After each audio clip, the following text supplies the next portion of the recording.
Hey, everybody, and welcome back to this week's episode of the Women in Youth Ministry podcast. My name is Heather Kennison, and this week's guest is Paula Dannielle. Paula serves a multi-site congregation in Charlotte, North Carolina. She has worked in Next Gen Ministry for over 25 years. She's Ooh. passionate. Yeah. Ooh, that's a long time, Heather. Go ahead. Sorry. Passionate about helping people love God more by treating their neighbor better. Amen. Yes. So, Yes. Paula, welcome to the podcast. Hey, Heather. So, tell us a little bit about yourself. Who are you? We already know where you are. And let's give us one fun fact about you. Since I interrupted your intro, we'll start with fun fact. What you see is what you get with Paula. Like, it's not like I didn't know 25, but hearing you say 25 today definitely made me go, oh, girl, you've been in this for a minute. Yep. So that is the fun fact about Paula Dannielle, is what you see is what you get. I have been in Next Gen, some component of Next Gen Ministry for over 25 years. I have 3 young adult daughters, and they are a joy. This is a fun phase in their life where we are becoming friends more than parent and child, which is great. I am now serving as an associate pastor for the congregation in Charlotte, North Carolina. And so I am turning my focus a little bit towards away from making sure programming and relationships are built for next gen to now making sure relationships and pastoral care and preaching and all the associate pastor things happen that really undergird the vision of our senior leadership team and my campus pastor. And so it's a great season. I'm excited about all that God is doing. I am working on my doctorate at Duke University, and my research focus is reconciliation and biblical interpretation. So exciting times. That's awesome. Well, we're going to have you back on when you're Dr. Paula Dannielle. Ooh, sounds good. Oh my goodness. Oh my god. No pressure. No pressure to actually get through it all, but we're working on it. You've got this. You've got this. 25 years in ministry. You're not soft. So, No.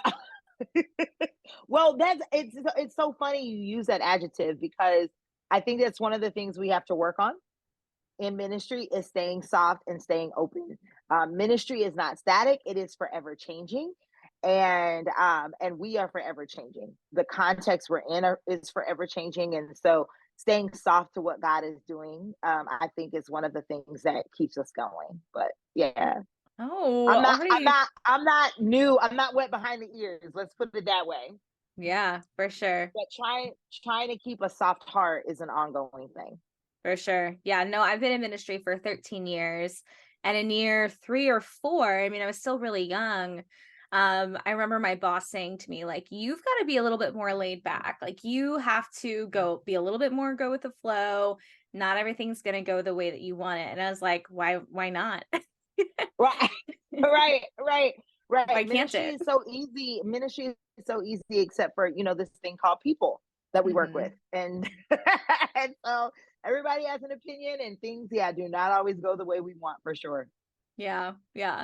So as we record this, fall has just started. It's so beautiful outside. So I'm curious, what are some of your favorite fall activities? I am very much a homebody. Mm-hmm. So my activities 90% circle around the house and being in the home. I will tell you one thing that's really weird, though, I think it's weird, is that I love to eat cold desserts with my space heater on my face and my ceiling fan running. I am not sure what the combination of coolness heat is, but it's like ceiling fan going, space heater on my face. Oh, let's have a root beer float. Like, that just sounds amazing to me. I love root beer floats. I don't know.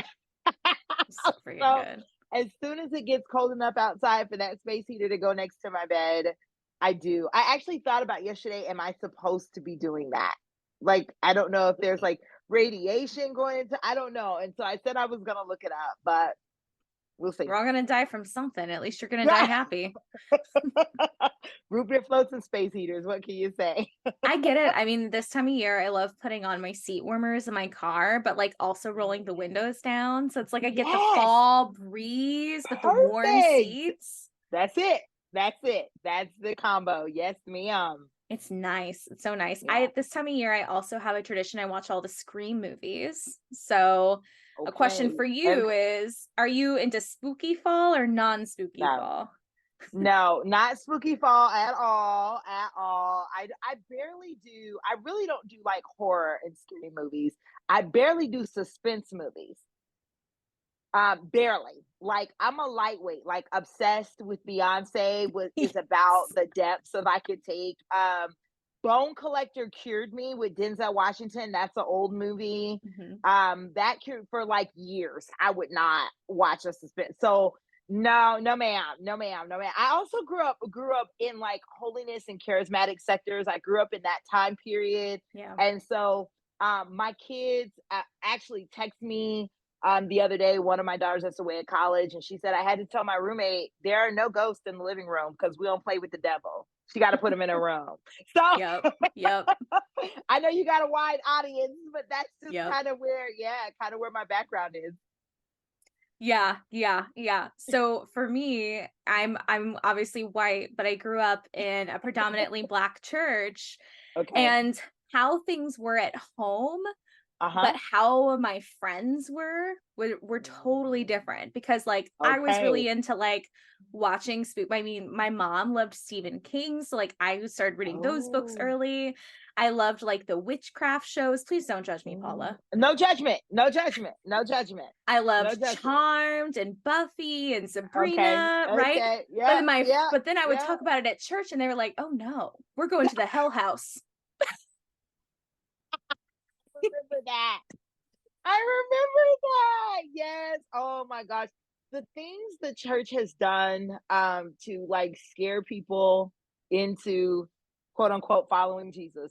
We've come up with some things over the centuries. I think the Hell House is probably one of those that I hope people are not still doing. I've heard of them, but here's confession. I just always skipped youth that night. I was like, no way am I going to a hell house. I want to go to a haunted house. No, I'm good. I don't need to go to a hell house. I love Jesus without it. I'm good. Yeah. Now, I will say I have never been to one. Yeah. I've driven past one. I've never been to one because I don't even do suspense. So I don't need that in my life. The closest I got was being scared that the rapture happened every time I lost my mom at a grocery store. So I mean, I didn't need the hell house. Like I was traumatized enough. We're good. Correct. Yep. Yeah, so my husband grew up Catholic, so he didn't grow up with any of this, and so when I talk about it, I like to joke about the rapture. It's a coping skill. It is a coping mechanism. It is. Oh my gosh! All right, so today you're on to talk about not about hell houses, although no. There. But you recently published a book called Dear Sister, There's Something Black Women Want You to Know. So I'd love to give you a chance to tell us a little bit about this book and your goals for this project. Yes, absolutely. So in 2021, again, I've been working in racial reconciliation for several years, now turning more of a broader focus to reconciliation, period. And I'll talk about that at the end, why the pivot. But in 2021, I was having a conversation with a friend of mine, and she asked me, long story short, if there was something Black women wanted at that time, specifically white women, to know about our experience. Black women at the intersectionality of race and gender are the least heard voices, most uncredited, valuable voices that we have. When it comes to culture, when it comes to setting trends, when it comes to music, when it comes to all the things, Black women set so many trends, yet our voices are not valued. Our experience is not valued. So at that point, I set out to survey Black women across the country to find out, I had my own things that I would have loved for white women and non-Black women to know, but I wanted to get a sense of the collective. And so we surveyed women from all across the country for over a year, produced some reels, some podcasts, and then the book came out from that project. And so there are 9 letters in this book that talk about, hey, non-Black women, there are things we want you to know about our history, about our hair, about the angry Black woman stereotype, about the strong Black woman trope that's thrown out there, how we feel about unity, and when other women who are not Black show up for us. What does that look like? How do we feel about that? About our family history. So there are 9 letters in this book that pull on the experiences of Black women, the history of our country, and my own personal experiences as well, to talk about, hey, when you're in a relationship with Black women, these are some things you should keep in mind. And if you are at all worried about, concerned about, wanting to be a part of the solution to the racism that we've all inherited, because racism, the effects of racism touch everybody. Mm-hmm. And a lot of times people feel like it only affects Black people, but that is not true. Racism and systems of oppression touch everybody, including those that seemingly benefit from the power structure. Mm-hmm. So if you want to be a part of that solution, these are some ways you can do it. So that's what the book is about. Excited about what it's doing, and hopefully what it means for women who are interested in making a difference in our world. Yeah. That statement that you made, that Black women are often like they're the most unaccredited people. I mean, I feel like we could talk about this the entire time, but I'd love to Yeah. hear you talk a little bit more about that. I mean, I think about this, the media seems to be pitting like Beyonce and Taylor Swift against each other this year, right? Both have Yeah. had incredible years. Incredible years. Incredible years. Yeah. But the thing about Beyonce is she's your artist's favorite artist. That's what everyone always says Yes. about her, right? Yeah. Like Yeah. the influence that she has had. I mean, there are things that she's done that's made it so that Taylor Swift, can have her fame. And again, not pitting them against each other. It's just we're talking about an icon versus maybe artist of the year. It's a hard comparison. Right. Yeah. It is. It is. But there have been like things we have heard about one social media trend after another, right? That Black women have created that have not been given credit for. Yes. There was a whole thing about braids, and Black women have been wearing braids since the beginning of time, vilified for them. And then white women wear them, and it's great. It's cute. They're boxer braids, they're French braids, all these other names, right?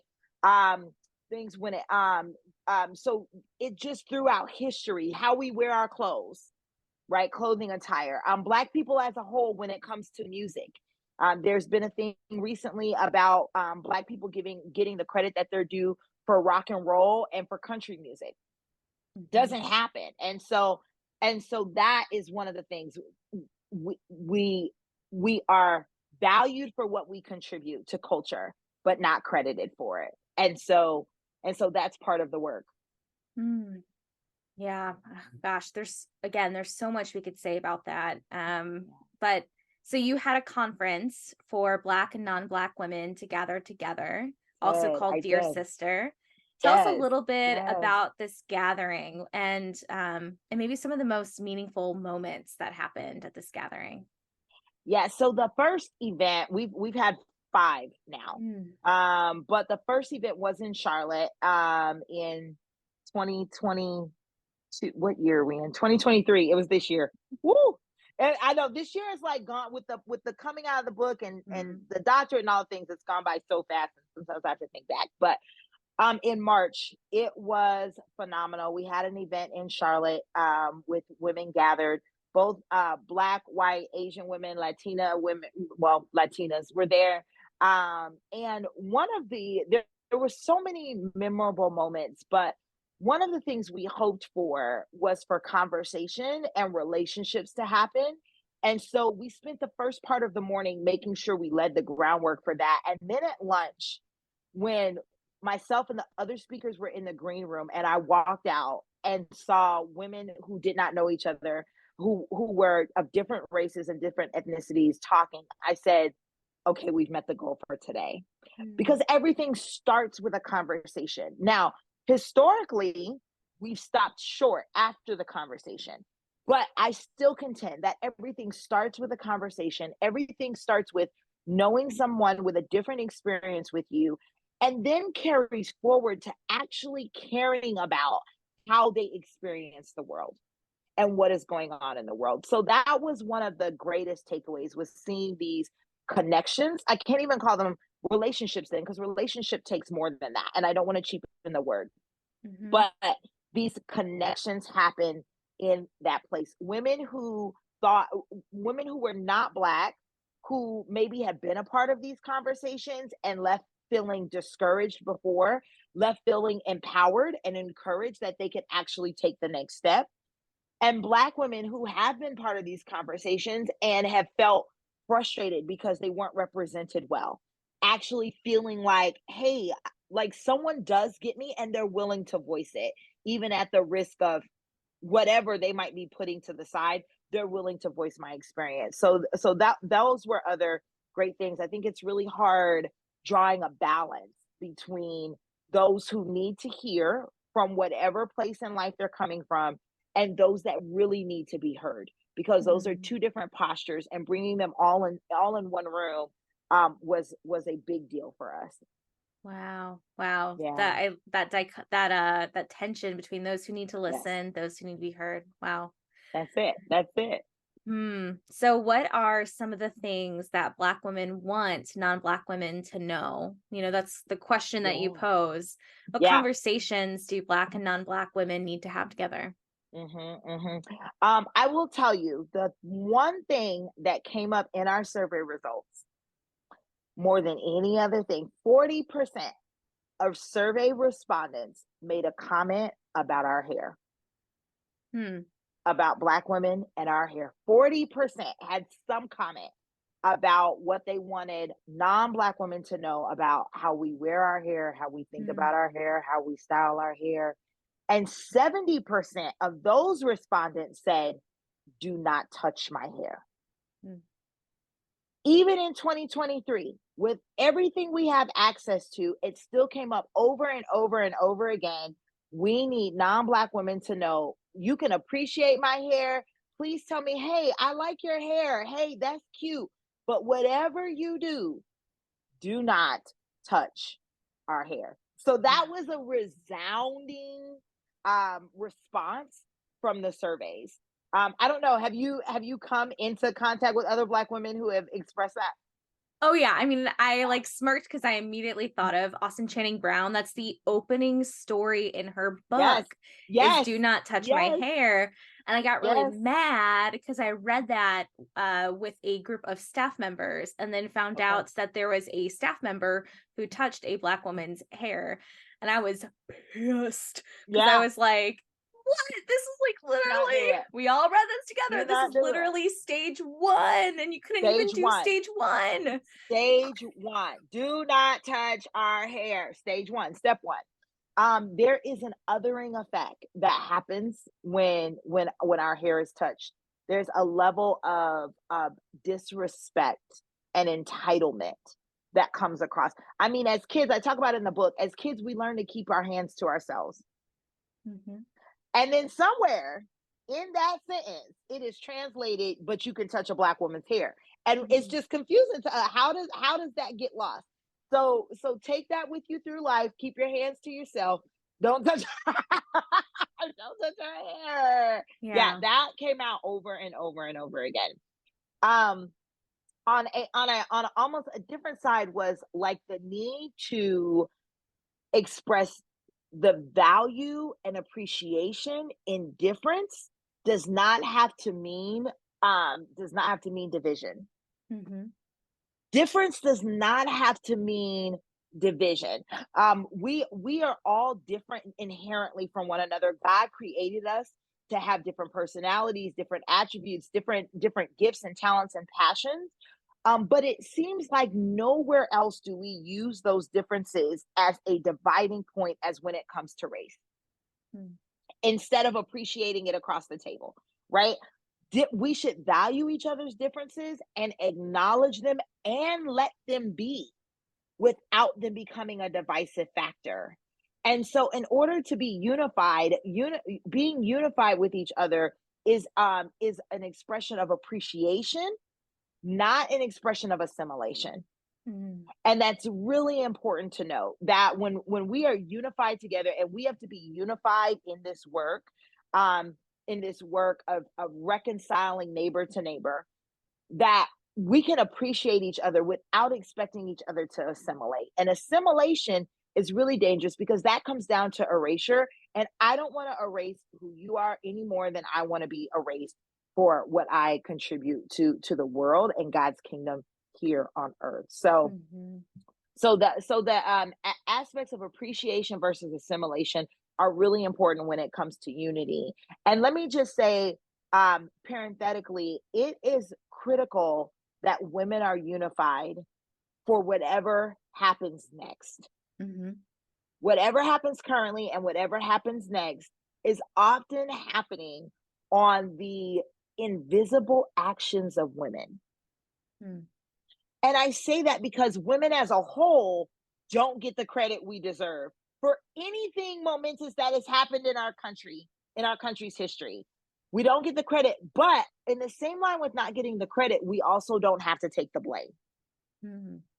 And a lot of times women are behind the greatest things and some of the most horrific things in our country's history. And that's one of the reasons why this book is so important, to say, no, absolutely, women, we are on the hook for what happens with the next generation. We have leadership value. We often influence the next generation in ways that men don't, Mm-hmm. by the very nature of how, one, we were designed, but also how we were acculturated. We contribute to how children are raised in a way that oftentimes, not that they can't, oftentimes men do not. And so the way women go, so goes our future. Mm. Wow. You know, when you're talking about this idea of like embracing like differing or diversity doesn't mean like can't remember what word you used, but like Difference. yeah. It Oh, made me think division. Excuse me. Diversity doesn't division. mean division. Yeah. I knew it was a D word. Yeah. It made me think of one of the things that I've heard and I'm trying to work on is, you know, one of the things about being white is like we value erasure of identity. I mean, that's why so many white people don't know their roots and where they came from. And so this is something my sister and I are working on, is trying to understand like where did we come from, and can we Yeah. start investigating that and celebrating Yes. that? Because if Yes. I can celebrate like that I'm Swedish or German or That's right. Irish, That's then it'll right. help me understand why it would be important to someone else to celebrate their That's right. cultural background, That's their right. identity. Yeah. That's right. That's right. So that, yeah, that's something that I'm working on, because I think Yeah. there's like this ooh, like as white people, we've erased our identity so that anyone else is exotic. And that's why we're so Mm, interested or intrigued, right? yeah. And that's so Yeah. yucky. Yeah. Yeah. Well, that's part of how this country was built, Yeah. right? In order to unify those we're for and those we're against, there had to be a erasure of where you were from, Mm-hmm. right? Racism, again, hurts everybody. The creation of race, thank you, America, for contributing that to world history. The creation of race hurt everybody. It Mm-hmm. hurt white people because they had to erase where they're from so that they can latch on to this idea of whiteness and superiority. And it hurt people of color because then they were treated as property and had to erase where they were from, so that there could be this differentiation mark and division placed embedded into the very fabric of the society we inherited. And so racism has hurt everybody. And the only way for everybody to move forward from it is for everybody to deal with it. Mm. Yeah. Ooh. So Yeah. how might your Dear Sister project inform people in ministry, ministers?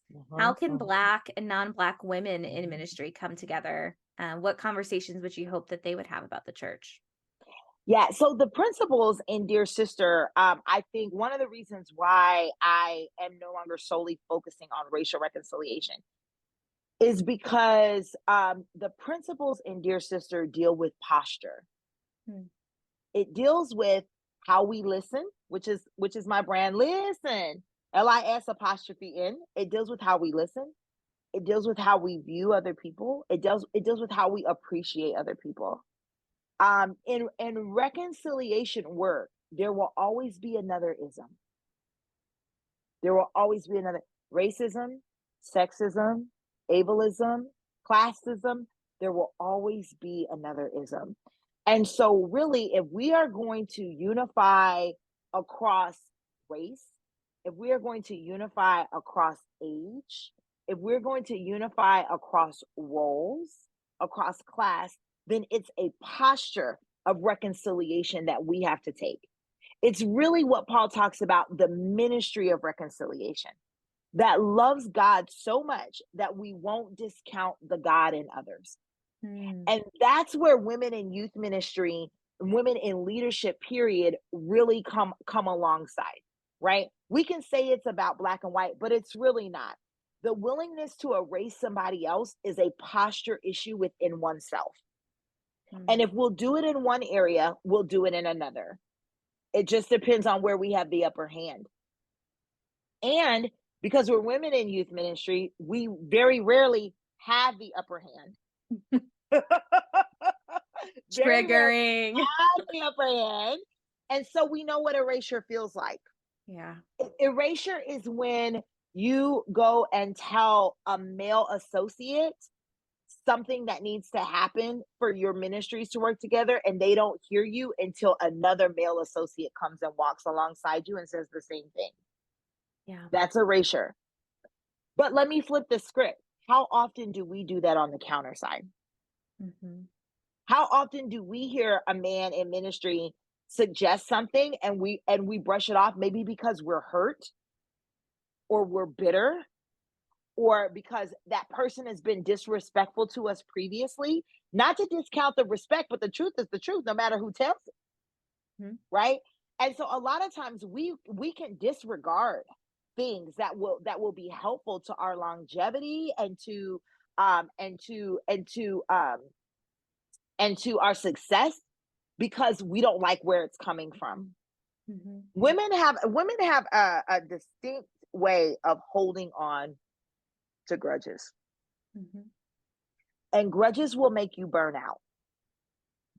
Grudges will make you burn out. And so women in youth ministry, really, it comes down to being open to to have a reconciliatory posture with your neighbor, period. And I also think, again, that erasure of self, again, is something I think women in ministry deal with too. Like erasing our accomplishments and erasing our voice and being afraid to speak up and stand up for what is good and just and speak up for our people. Yep.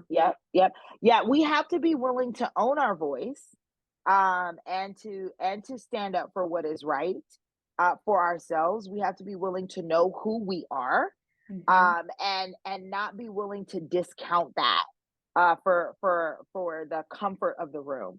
So one of the things, I was on a panel last week with Barna, and we were talking about longevity for women in ministry specifically. And one of the things I said that is necessary to last in this work is you have to be confident in your call. You must be able to be confident in your call. Now, that does not mean obnoxious in your call. Sometimes the most confident person in the room is the quietest. Why? I don't have to argue with you. I don't have to defend myself with you. I know who I am. I know what I'm called to do. Now, if I have to say a sentence in order to stop an assault, right, verbal or otherwise, then I will. But I don't need to get in an argument with you about whether or not God called me to lead.